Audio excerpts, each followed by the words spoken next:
Assalamualaikum warahmatullahi wabarakatuh. Nama saya Alifil Farswati Nafrismi dari PCI 20 dengan NIM 20610180. Dan kali ini saya ingin melakukan presentasi tentang array. Oke, kita langsung aja ya. Array. Jadi kita pertama dalam pembahasan array kita harus tahu apa itu array. Jadi array merupakan tipe data terstruktur yang berguna untuk menyimpan sejumlah data yang bertipe sama. Jadi contohnya itu kita lakukan pengibaratan ya. Jadi seperti kita memiliki sebuah box. Nah, box itu gunanya untuk menyimpan sesuatu atau menyimpan barang. Nah, nanti barang tersebut yang ada di dalam box kita bisa memanggilnya di dalam konsol. Nah, konsol itu apa? Jadi konsol itu seperti kita jadi membuat program ya. Ya, jadi array itu juga memiliki dua versi. Jadi ada array satu dimensi dan array multidimensi.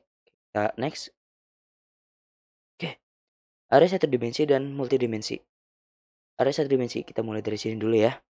Array satu dimensi adalah kumpulan suatu elemen yang tersusun dalam suatu baris. Jadi contohnya seperti tadi yang sudah saya bilang. Jadi array satu dimensi adalah tempat untuk menyimpan suatu data atau suatu benda dalam suatu box misalnya ya. Jadi kita memasukkan benda ke dalam data I-nya, nanti dia akan disimpan. Jadi nanti kita jika ingin memanggil barang yang terdapat di dalam box tersebut, kita hanya tinggal memanggil box tersebut, bukan barang tersebut. Lalu ada array multidimensi. Konsepnya sama, tetapi array multidimensi itu memiliki baris dan kolom. Jadi kita bisa ibaratkan seperti rak buku. Jadi rak buku tersusun dari beberapa rak di dalam perpustakaan, kan ada rak buku yang banyak. Ada 1, 2, 3 misalnya. Nah, di dalam rak buku tersebut terdapat baris dari atas ke bawah. Nah, jadi itu adalah array multidimensi. Jadi dalam rak buku itu terdapat baris-baris yang berisi buku. Jadi apa tuh konsepnya kurang lebih seperti itu. Next. Nah, contoh ilustrasinya seperti ini.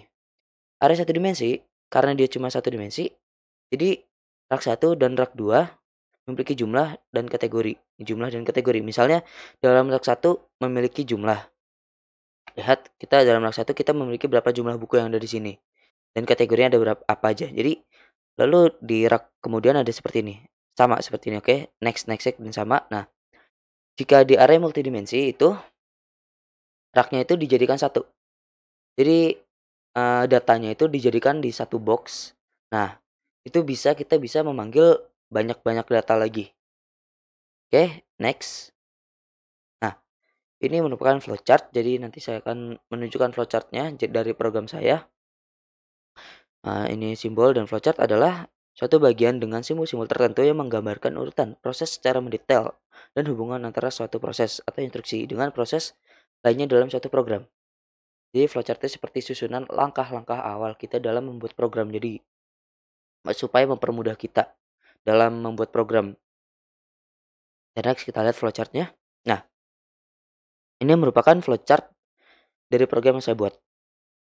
Jadi awalnya kita melakukan start, lalu kita memasukkan jumlah rak, input jumlah rak, yang dimana rak itu adalah baris, dan jumlah dan kategori itu kita inputkan sebagai kolom. Oke, lalu ini diproses, lalu saya menambahkan decision. Kembali ke menu utama, atau ini shape-nya shape ini ya, shape kondisi ya, atau keputusan. Jadi kita kembali ke menu utama, terus kalau pilihannya yes, kita mencet yes, ini akan kembali ke atas. Kalau no, program akan berakhir. Oke, kita lihat contoh kodenya. Nah, ini merupakan contoh dari array satu dimensi dan multidimensi. Kita lihat perbedaannya. Jika di satu dimensi, kita menggunakan dua buah variabel, yaitu variabel jumlah dan kat itu kategori ya. Jadi dalam satu n, kita menyebutnya n itu adalah jumlah rak yang ingin dimasukkan. Jadi kita bisa lihat in n. Nah, itu merupakan jumlah rak yang ingin kita masukkan. Jadi misalnya kita memasukkan 2 rak. Nah, nanti dalam 2 rak itu terdapat jumlah dan kategori. Jadi rak 1 menemukan jumlah dan kategori, dan rak 2 juga menemukan jumlah dan kategori. Jadi mereka konsepnya dipisah. Nah, dengan array multidimensi kita dapat meminimalisir line. Jadi kita dapat menggunakan line, jadi menggunakan line yang lebih irit lah, lebih hemat lah.